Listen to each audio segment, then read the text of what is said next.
আলাইকুম ইন্না লিল্লাহি ওয়া ইন্না ইলাইহি রাজিউন। ভিডিওটা উপরে টান দিবেন না, দেখেন আমি ইন্নাল্লাহ পড়েছি। আমাদের দারোগাখাল বাজারের সম্মানিত একজন দোকানদার, জ্ঞানী, বয়োজ্যেষ্ঠ, নামাজি ব্যক্তি কালকে এশার নামাজের সময় মসজিদে নামাজ পড়া অবস্থায় হঠাৎ করে সে স্ট্রোক করে। স্ট্রোক করার পর আজ গত রাত 3টার পর দিয়ে সে মারা যায়। তার কত আশা ভরসা ছিল, এই যে সামনে 12 তারিখে নির্বাচন 2026 সাল, সে কোরআন এবং হাদিসের পক্ষে ইনশাআল্লাহ ভোটটা দিবে। সে ভোটটা দিতে পারলো না। আল্লাহ পাক তাকে জান্নাতবাসী করুন, আমিন। আমি বলবো যে মনে করেন একজন মেম্বার ইলেকশন করতেছে, এখানে 4 জন লোক, 4 জনের ভিতরে একজন 5 ওয়াক্ত নামাজ পড়ে, তার ছেলে সন্তান সবাই নামাজ পড়ে, তার যে কর্মী যারা তাদেরকে ভোট দিবে তারাও নামাজ পড়ে। আর 3 জন যে আছে, 3 জনের প্রার্থীরাও ঠিক মতো নামাজ পড়ে না, কর্মীরা তো ইনশাল্লাহ ধারে কাছেও যায় না। এখন আমাদের দায়িত্ব কি?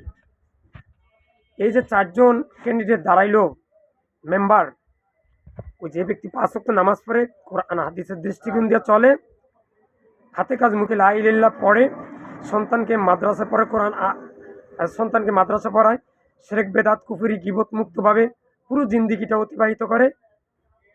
আমি গণতন্ত্র ইসলামে যদিও নিষিদ্ধ, হারাম, কিন্তু যে পরিস্থিতি দেশে, যেহেতু পুরো পৃথিবীটা চলতেছে ইলেকশনের মাধ্যমে, এখন আমরা কি করব? আমাদের রাসূল সাল্লাল্লাহু আলাইহি ওয়াসাল্লামের সিস্টেম হচ্ছে সিলেকশন। আমরা সিলেকশন করতে পারছি না। আল্লাহ তুমি আমাদেরকে ক্ষমা করে দাও। আমি এজন্য বলবো যে তখন আমি সিলেক্ট করব কাকে, সিলেকশন করব কাকে, ইলেকশন নয়, সিলেকশন করব কারে। আমি সিলেকশন করব যে ব্যক্তি 5 ওয়াক্ত নামাজ পড়ে, কোরআন সহিহ হাদিসের আলোকে চলে, যিনি নামাজও পড়ে, তার কর্মী যারা আছে, সমর্থক কর্মী যারা, তারাও 5 ওয়াক্ত নামাজ কোরআন পড়ে, তাকে আমার সিলেকশন করতে হবে, সিলেক্ট করতে হবে।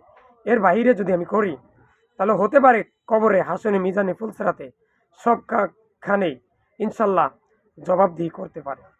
কেউ আমার উপরে রাগ করবেন না, আমি কাউকে উদ্দেশ্য করতে বলছি না। যেহেতু আমি একজন মুসলমান, আমার দায়িত্ব হবে সৎ, আদর্শবান, নামাজি ব্যক্তিকে সিলেক্ট করার জন্য। ভিডিওটা বেশি বেশি করে শেয়ার করুন, হাতে কাজ মুখে লা ইলাহা পড়ুন। আসসালামু আলাইকুম।